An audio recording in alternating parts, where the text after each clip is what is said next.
discussing about how to apply a cervical collar and how to clinically rule out cervical spine injuries.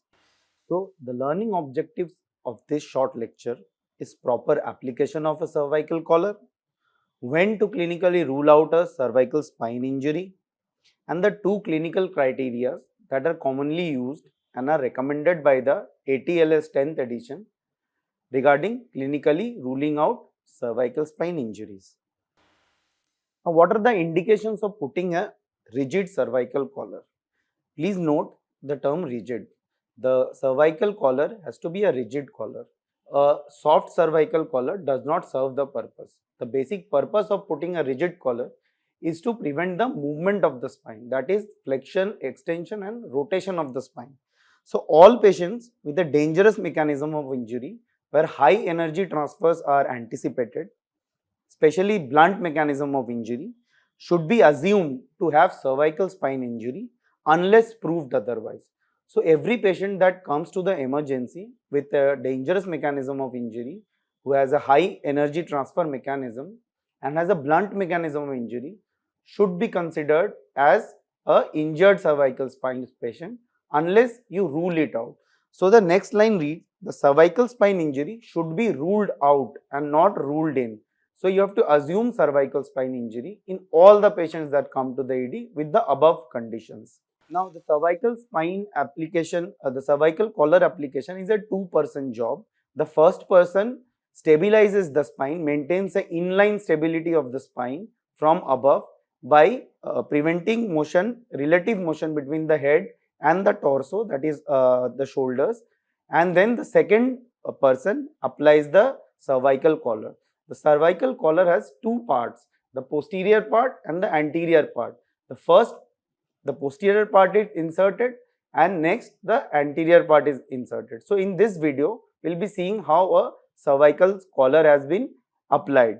It is exactly the manner I have told. So, see, the first person is maintaining the inline stability of the spine and the second person is just passing the posterior part of the rigid cervical collar from the back while maintaining the inline stability, and once the collar has passed, the anterior part is applied. Now, see how the first person is removing one hand at a time till the collar is secured. This prevents flexion, extension and rotation movement of the cervical spine. Now, clinically ruling out cervical spine injury. Why do we actually need to clinically rule out cervical spine injury? Why can't we scan every patient who comes to the emergency? So, one has to understand that CT scan is a scarce resource. We cannot overuse the resource. In case we do CT scan in every patient who comes to the emergency, the resources will be exhausted. In addition to that, we will be providing unnecessary radiation exposure to the patient. So, a clinical criteria was required to rule out cervical spine injury in high volume trauma centers. Commonly used clinical criteria are NEXUS criteria and the Canadian C-spine rule, which are commonly used and are also recommended by the Advanced Trauma Life Support 10th edition version. Now, we will see each of the criteria in details. Now, the NEXUS is an acronym for National Emergency X-ray Radiography Utilization Study. Now, in which patients do we use the NEXUS criteria? One has to understand that these criteria are only used in low risk patients, in patients who are conscious, in patients who are oriented, in patients who are not very old or frail or in the extremes of ages, and those who are not involved in a dangerous mechanism of injury where high energy transfers are anticipated. So, if all these low risk criteria are met, like the patient is conscious, the patient is oriented, the patient is able to mobilize all his limbs, the patient is not in the extreme of ages, the patient is cooperating, he is not under alcohol, influence of alcohol, these criteria, this NEXUS criteria can be used. So, what are the criteria? There are 5 criteria that the patient has to fulfill in order to use a clinical exclusion of the cervical spine injury using NEXUS criteria. The first criteria is no posterior midline cervical tenderness. There is no tenderness in the posterior part of the cervical spine. Second is there is no evidence of intoxication. The patient should not be under influence of alcohol or any drugs. Normal level of alertness, the patient should be alert and able to follow your commands. Fourth is no focal neurological deficit. What focal neurological deficit means? He should be able to move all his limbs, the sensory and the motor functions should be good in all the limbs. So, there should be no focal neurological deficit. And fifth is there is no painful distraction injury. Suppose the patient is having a tibia fracture which is distracting the patient. So, this patient a nexus criteria cannot be used. So, there should be no distracting injury. So, in patients fulfilling the above criteria, the cervical spine collar which was earlier put can be removed safely. This nexus criteria has a safety of 95 to 99% by external validation studies. It is safe up to 95 to 99% of the patients.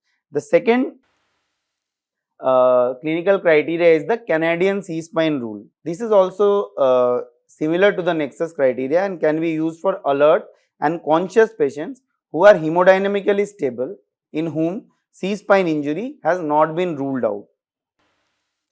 So, the high risk factors in which this Canadian C-spine rule cannot be used is any patient with the age greater than 65 years of age, if there is a dangerous mechanism of injury with high energy transfer anticipated, any paresthesia in the extremity. So, the dangerous mechanism of injury that have been described by the Canadian C-spine group are fall from height greater than 1 meter or 5 stairs and axial load to the skull. What it means is a heavy object falling on the skull or a patient falling from a height with the head down first.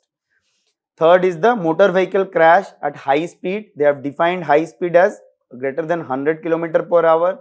Rollover of the vehicle, ejection of the occupants from outside, from inside the vehicle to outside, motorized recreational vehicles, and any two-wheeler passenger like a cycle passenger or a bike passenger. In these trauma patients, the Canadian C-spine rule does not hold. So, if the patient is having these high risk factors, we should do a radiography. Here we can see, in case this patient have these high risk criteria, you can straight away go for a radiography. That is the NCCT spine, NCCT C spine. If these patients don't have these high risk criteria, then we have to look for low risk criteria. Now, what are the low risk factors that have been defined by the Canadian C-spine group? Is simple rear end motor vehicle crash, which has to be low speed.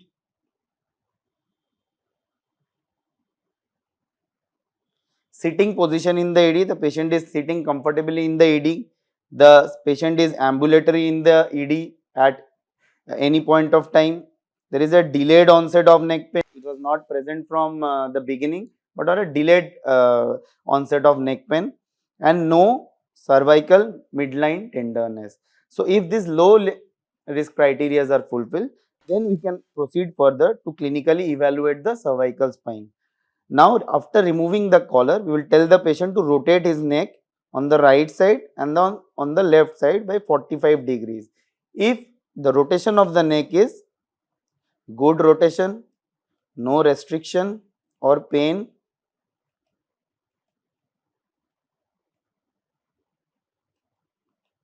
then we can safely remove the cervical collar and rule out cervical spine injury. The Canadian cervical C-spine group states that the safety of this Canadian C-spine rule is 95 to 98%. So, this clinical criteria can be safely used in to rule out cervical spine injury in 95 to 98% of the patients. So, what we have learned from this lecture is how to properly apply a cervical spine collar, in whom to apply a cervical spine collar, and in which patients can we safely rule out a cervical spine injury without any imaging with the help of clinical criteria. And we have learned two clinical criteria, that are nexus criteria and the Canadian C-spine rule. Another thing I would like to stress upon the fact is, one should never force the patient to rotate the neck. The patient should rotate the neck on his own, and there should not be any external force to rotate the neck. So with this, we have come to the end of the lectures. Thank you for listening.